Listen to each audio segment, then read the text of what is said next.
Hello, good morning class 9th। हम लोग कर रहे थे आपके जो पार्ट 7 थे उसके प्रश्न उत्तर। 4 प्रश्न उत्तर मैं आपको दे चुकी हूँ। आज आपका 5वां प्रश्न है। तो 5वें प्रश्न में देखिए बच्चों, आपके विचार से कवि पशु पक्षी और पहाड़ के रूप में भी कृष्ण का सानिध्य क्यों प्राप्त करना चाहता है। मतलब भले कवि पशु बने, चाहे पक्षी बने या पहाड़ बने, फिर भी वो कृष्ण के करीब ही क्यों रहना चाहता है। तो उत्तर देखिए, उसे ब्रिज क्षेत्र के कण कण में श्री कृष्ण की छवि झलकती हुई दिखाई देती है। वे सदा उस छवि को अपनी आंखों के सामने ही पाना चाहता है। इसलिए कवि पशु पक्षी और पहाड़ के रूप में भी सानिध्य प्राप्त करना चाहता है। कवि को कण कण में, एक एक जर्रे जर्रे में श्री कृष्ण की झलक ही नजर आती है और वो हमेशा श्री कृष्ण को अपनी आंखों के सामने ही पाना चाहता है। इसलिए वो श्री कृष्ण का सानिध्य प्राप्त करने के लिए ऐसा चाहता है कि वो ब्रिज भूमि में ही रहे। प्रश्न नंबर 6 है, चौथे सवैये के अनुसार गोपियां अपने आप को क्यों विवश पाती हैं, अपने आप को क्यों मजबूर पाती हैं। गोपियां श्री कृष्ण की मुरली की धुन और उनकी आकर्षक मुस्कान के अचूक प्रभाव से स्वयं को नियंत्रित रखने में विवश पाती हैं। चौथे दोहे में ये बताया गया है कि जो श्री कृष्ण की मुरली की धुन है और जो उनकी आकर्षक उनकी जो मुस्कान है, जो अपने तरफ लोगों को अट्रैक्ट करती है, उसके प्रभाव से गोपियां अपने आप को नियंत्रण में नहीं रख पाती, अपने को रोक नहीं पाती है।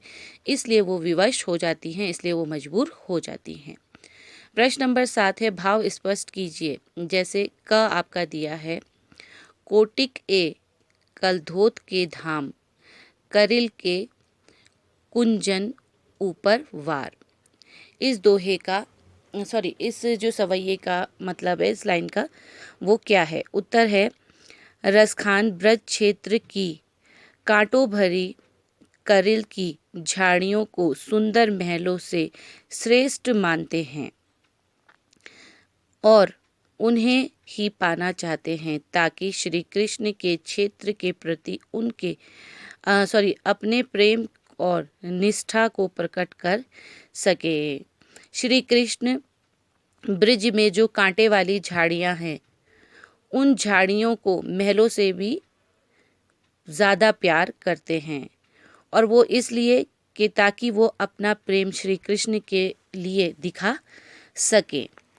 अब है ख। ख जो है, उस लाइन में आपको कहा गया है, मायरी व सुख की मुस्कानी सम्हारी न जेहे न जेहे।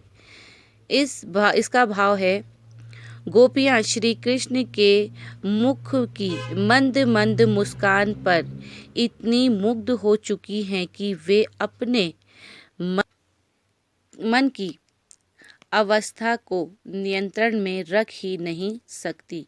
उन्हें प्रतीत होता है कि उनकी मुस्कान उनसे संभाली नहीं जाएगी।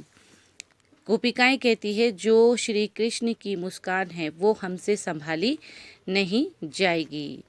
प्रश्न नंबर 8 है, कालिंदी कुल कदम्ब की डारन में कौन सा अलंकार है, कौन सा अलंकार आया है। उत्तर है, अनुप्रास अलंकार।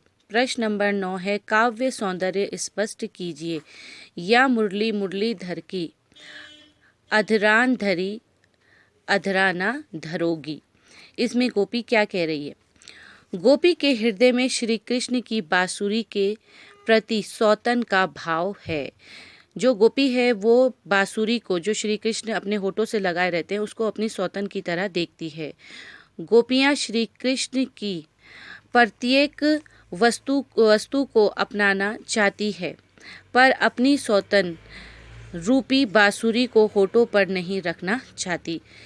गोपियां श्री कृष्ण की हर चीज़ को अपनाना चाहती है। वो उन्होंने जो वस्त्र पहने हैं, जो गहने पहने हैं, सबको अपनाना चाहती है, लेकिन जो बांसुरी उन्होंने होठों पे रखी हुई है उसको वो किसी भी रूप में अपनाना नहीं चाहती, क्योंकि वो उसे अपने सौतन के रूप में देखा करती है। अनुप्रास अलंकार का सहज प्रयोग सराहनीय है।